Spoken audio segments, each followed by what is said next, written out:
শুভ নববর্ষ। সুপ্রিয় দর্শকবৃন্দ, আসসালামু আলাইকুম। Welcome back to my channel. সবাই কেমন আছেন? আমিও আল্লাহর রহমতে ভালো আছি। নিয়ে নিলাম কয়েকটা ইলিশ মাছ আর ভালো করে কেটে ধুয়ে নিয়ে চলে আসলাম। এবার এখানে পিস করে তারপর এখানে হলুদ, মরিচ, লবণ, জিরা, ধনিয়া গুঁড়ো সব কিছু দিয়ে এপিট ওপিট করে ভালো করে মাখাচোকা করে নিচ্ছি।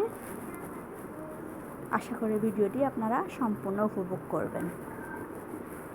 আমি সবগুলো পিসের গায়ে ভালো করে মশলাগুলো মাখিয়ে নিচ্ছি। তারপর একটা চুলা ফ্যান বসিয়ে দিলাম, চুলার জ্বালিয়ে দিয়ে চুলার কড়াইয়ের গায়ে যতটুকু পানি ছিল সবগুলো শুকিয়ে নিয়েছি। তারপর তেলটা গরম হয়ে গেলে সুন্দর করে সব বসিয়ে দিচ্ছি। এপিট ওপিট করে উল্টে পাল্টে আমি এগুলি ভেজে নিব।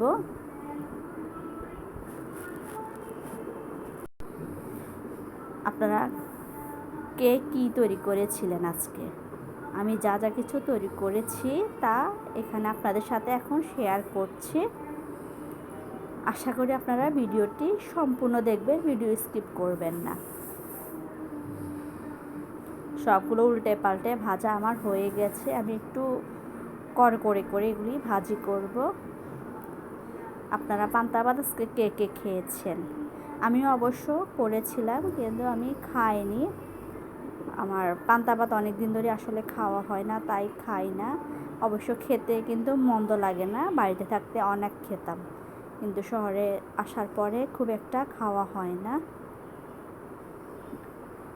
এটা পান্তা ভাত তো ঐতিহ্যবাহী খাবার হয়ে গেছে এখন, কিন্তু যারা গ্রাম অঞ্চলে থাকে বা যখন আমরা বাড়িতে ছিলাম অনেক খেতাম।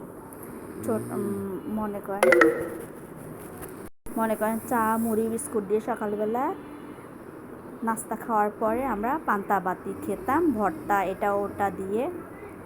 এর ভিতরে কথা বলতে বলতে আমার মাছ ভাজাটা হয়ে গেছে। তারপরে কয়েকটা শুকনো মরিচও এভাবে করে হালকা করে নাড়াচাড়া করে নিয়ে দিয়ে দিলাম। এবার সে তেলগুলোর ভিতরে পেঁয়াজ, রসুন, কাঁচামরিচ ঢেলে দিলাম। একটু নাড়াচাড়া করে নিয়ে তারপর আমি মশলাগুলো আস্তে আস্তে অ্যাড করব। হলুদ গুঁড়ো দিয়ে দিলাম, মরিচ গুঁড়ো, জিরা ধনিয়া গুঁড়ো ও লবণ দিয়ে দিলাম। তারপর আবারও ভালো করে নাড়াচাড়া করে নিলাম। একটু ভাজা ভাজা হয়ে এলে তারপর আমি সামান্য পরিমাণে পানি অ্যাড করে দিলাম।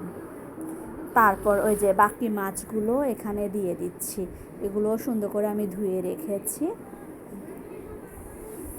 সবগুলো সুন্দর করে সাইজ করে নিয়েছি। আর ভিতরে যে ডিম ছিল ডিমগুলো আর আমি বের করে নিয়ে আবারও ওভাবে করে রেখে দিয়েছি সুন্দর করে ধুয়ে।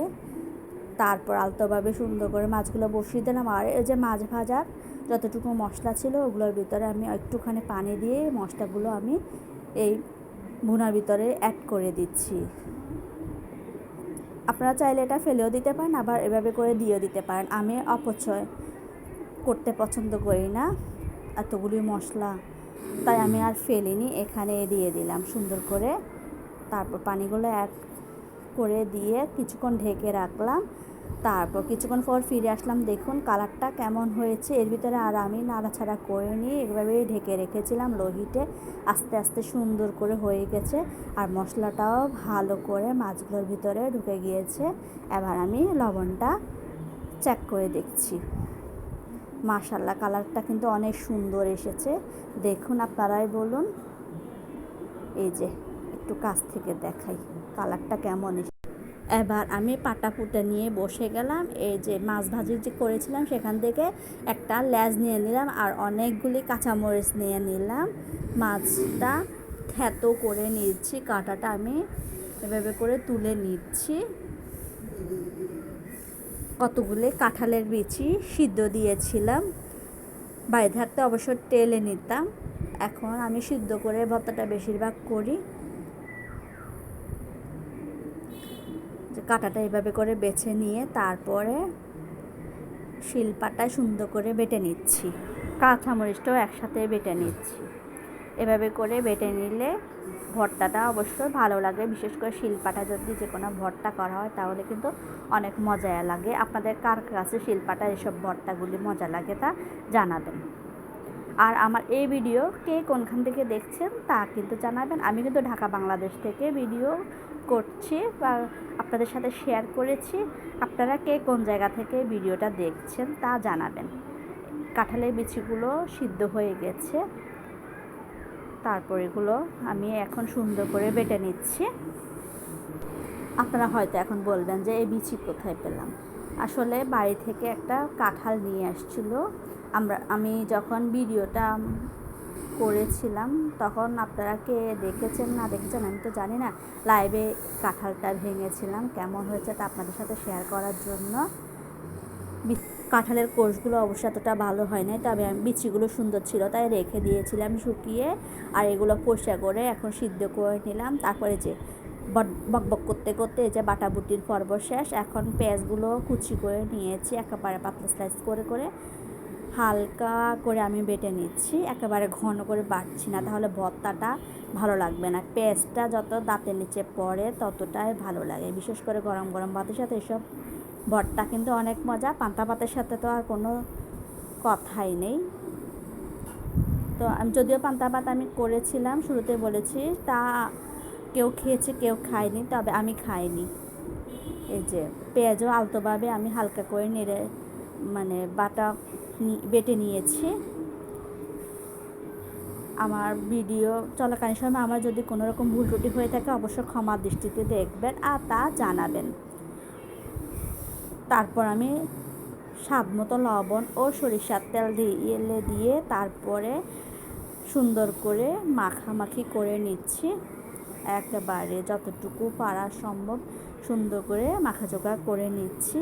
দেখুন এই যে ভর্তা আমার রেডি, কাঁঠালের বিচির ভর্তা। আর একটুখানি আমার বরাবরই একটা বদভ্যাস, পাটার ভিতরে আমি একটু খাই। এই যে আমার ভর্তা নিয়ে নিয়েছি আর এখানেও একটু রেখে দিয়েছি। বাকি টুকুর ভিতরে একটুখানি ভাত নিয়ে আমি এখন এগুলো খাবো। মুরব্বীরা বলতো যে পাটা ভাত মেখে নিয়ে খেলে নাকি কোমরের ব্যথাটা দূর হয়ে যায়। আসলে সত্য কি মিথ্যা তা জানি না, নাকি কুসংস্কার সেটাও জানি না, তবে এভাবে খেতে আমার কাছে বরং ভালোই লাগে। এভাবে করে কে কে খেতে আপনারা পছন্দ করেন তা জানাবেন। মাশাআল্লাহ, খেতে কিন্তু দারুণ হয়েছে। এই যে আসলে সব কিছু করতে করতেও খিদেও লেগেছে, এভাবে করে একটু খেয়েও নিয়েছি।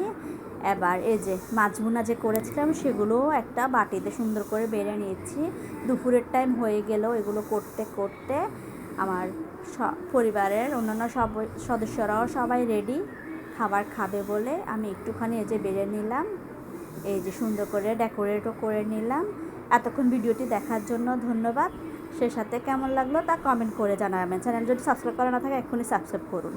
ফিরে আসবো অন্য কোনো ভিডিও নিয়ে। আসে পর্যন্তই ভালো থাকুন। আল্লাহ হাফেজ।